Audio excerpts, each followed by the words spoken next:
Good morning. As I read this morning, I read in Psalm 57 and Psalm 58, and I'm just so glad that what David wrote thousands of years ago applies to me doing life in the middle of a global pandemic in 2020. I want to read you a few things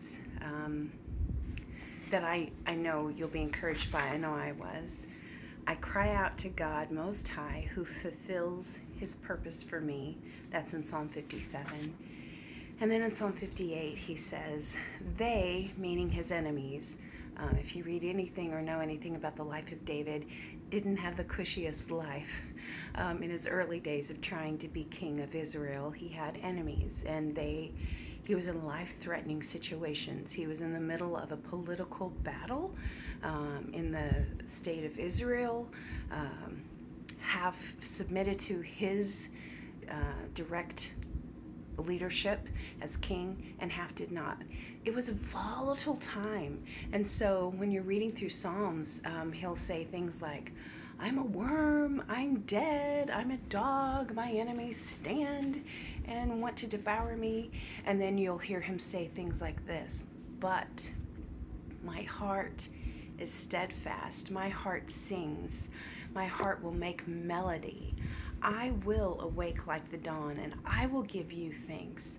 Lord, I will sing praises to you among the nations, because your steadfast love is greater than the heavens, and your faithfulness reaches higher than the clouds. So David was onto something. He knew in the midst of crazy where his hope, where his sanity came from. So I want to specifically address an issue if you're a young mom trying to navigate this time and what going to school looks like. And do I homeschool? Do I put my kids on an online program? Do I send my kids to school? And what does that mean? Could I just say stop? Stop. Just stop, stop, stop, stop. Whatever the thing is that you're obsessing about, schooling,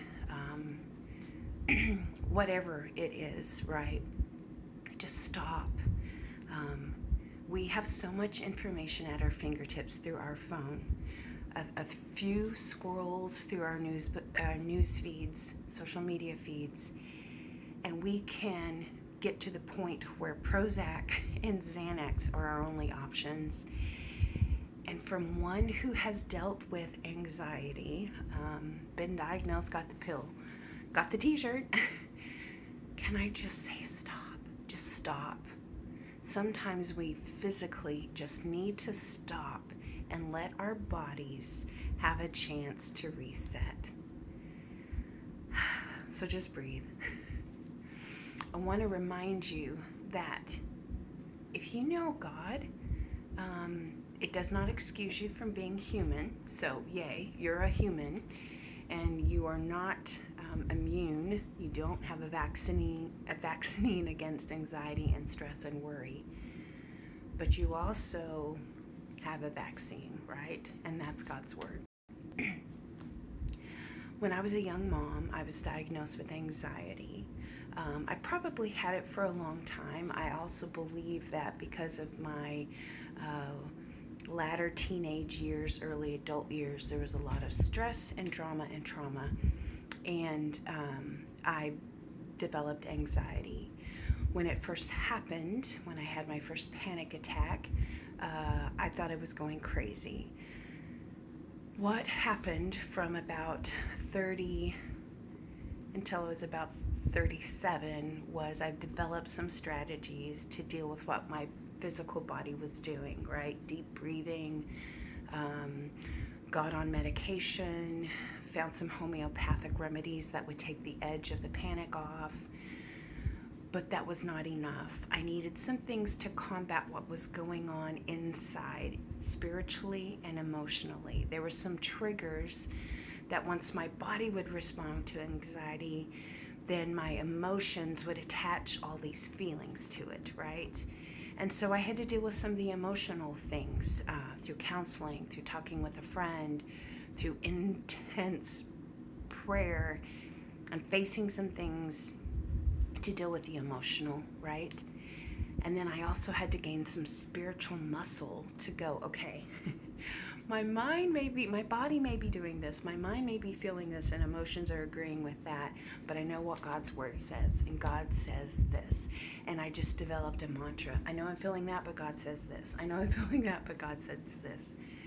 So the same principle applies. Specifically, I'm addressing young mamas. There are too many uncertainties for you to try to tick off the boxes, okay? There are too many emotions wrapped up in this based on your own story.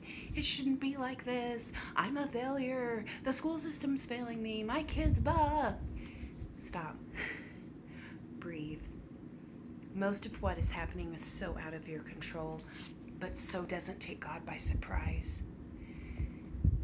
Develop a couple of mantras when you're in the midst of the freak out.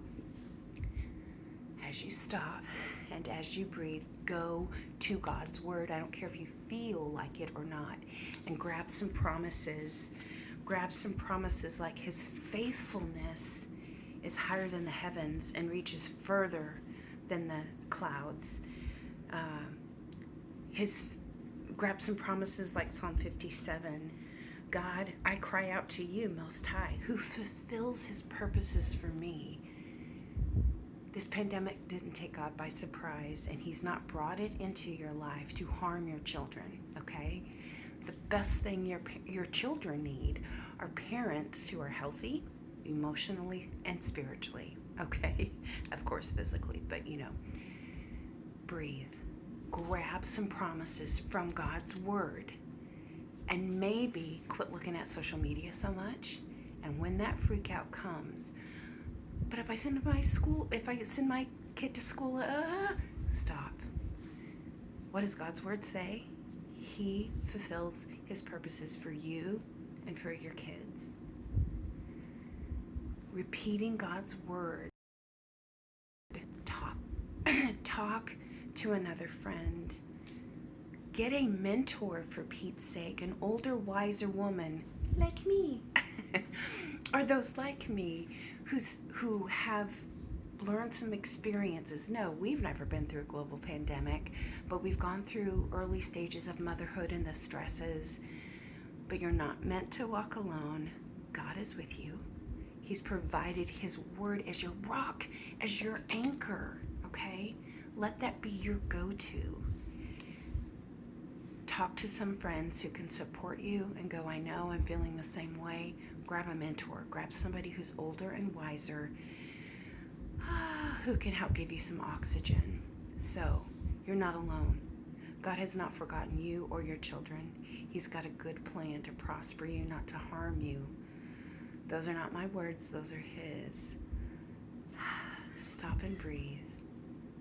Be blessed.